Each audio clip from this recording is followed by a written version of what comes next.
दोस्तों, खाली जेब होते हुए भी कभी मना करते हुए नहीं देखा। मैंने पापा जैसा अमीर इंसान नहीं देखा। दोस्तों, पापा हमसे कितना प्यार करते हैं, कभी भी वो जता नहीं पाते हैं। हम समझने की कोशिश भी करते हैं तो हम समझते हैं सिर्फ माँ हमें प्यार करती है। पापा प्यार करते हैं, कभी नहीं बताते हैं, ये हम शायद ही समझ पाते हैं। आज मैं आपके लिए लेकर आया हूँ एक ऐसी कहानी जो एक इंजीनियरिंग में पढ़ने वाले बच्चे की है। राइट, इंजीनियरिंग में पढ़ने वाला बच्चा एक दिन अपने पापा से डिमांड करता है कि पापा मुझे बाइक चाहिए। पापा उसकी फीस भी भर रहे थे, कॉलेज का खर्चा भी उठा रहे थे। ऐसे में पापा ने कहा कि बेटा, मैं तुम्हारी ये डिमांड पूरी नहीं कर सकता। अब मेरे ऊपर बहुत सारी और भी जिम्मेदारियां हैं। घर में झगड़ा बढ़ता चला गया और इस बढ़ते हुए झगड़े को देखकर पापा घर से चले गए।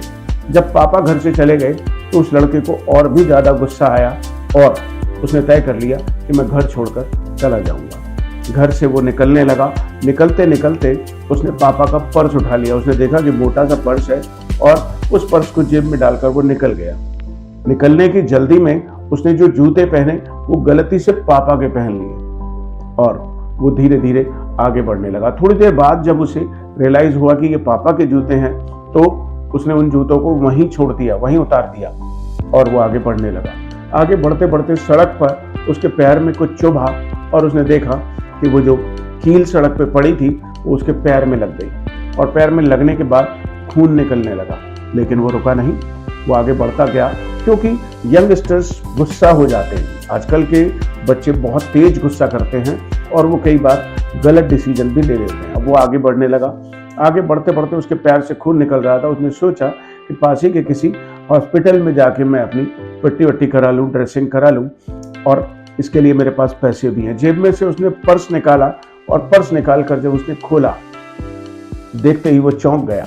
उसमें केवल एक 100 रुपए का नोट था और बहुत सारी छोटी छोटी पर्चियां रखी हुई थी। उसने जो सबसे पहली पर्ची उसमें से खोलकर देखी तो उसने देखा कि एक अंकल का नाम उसमें लिखा हुआ था और उसमें लिखा हुआ था इनकी 40,000 रुपए की उधारी है। तो उसे याद आया कि पापा ने जब पिछले साल उसे लैपटॉप लेकर दिया था तो उसके लिए उन्होंने पैसे उधार लिए थे जो शायद अभी तक चुका नहीं पाए हैं। अब ऐसे ही करते करते वो एक एक पर्ची को खोलता गया और देखता गया कि किसी में उधारी है, किसी में किसी का देनदारी है और किसी में जिम्मेदारी है।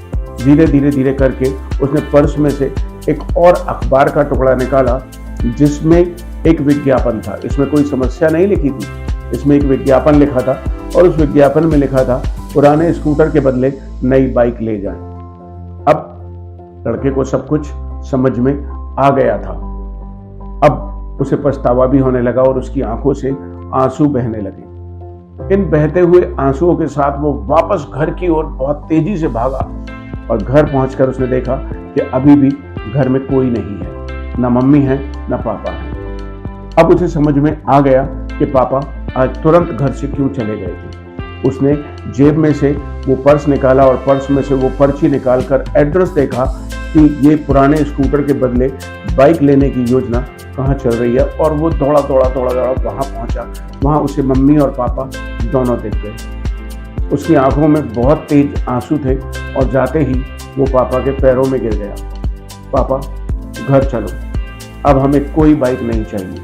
पापा बोले, नहीं बेटा, मेरे को ये तुम्हारे लिए बाइक खरीदनी है। पापा बोले कि बच्चा बोलता है कि मुझे कोई बाइक नहीं चाहिए। पापा, मैं समझ गया हूँ, अब मैं समझ गया हूँ, एक दिन मैं खुद बड़ा इंजीनियर बनूंगा और आपके साथ साथ अपनी इच्छाएं भी पूरी करूंगा। दोस्तों, अब उसने स्कूटर बेचने के लिए मना कर दिया। उसने कहा कि पापा, इसी स्कूटर से हम स्कूल भी जाते थे, बाजार भी जाते थे और बाजार के सारे काम हम स्कूटर से करते थे। स्कूटर से बहुत सारी यादें जुड़ी हैं, हमें इसे नहीं बेचना। तो दोस्तों, आपको मुझे लगता है समझ में आ गया होगा कि पापा हमारी एक एक इच्छा को किस तरीके से पूरा करते हैं और हमसे कुछ नहीं कहते हैं, अपनी परेशानियां भी कभी नहीं बताते और चुपचाप जिंदगी जीते चले जाते हैं। दोस्तों, यदि आप भी पापा के इस अनकहे प्यार को समझ नहीं पाए तो इसे समझने की कोशिश कीजिए और अपने पापा को प्यार के साथ साथ सम्मान भी दीजिए। उनसे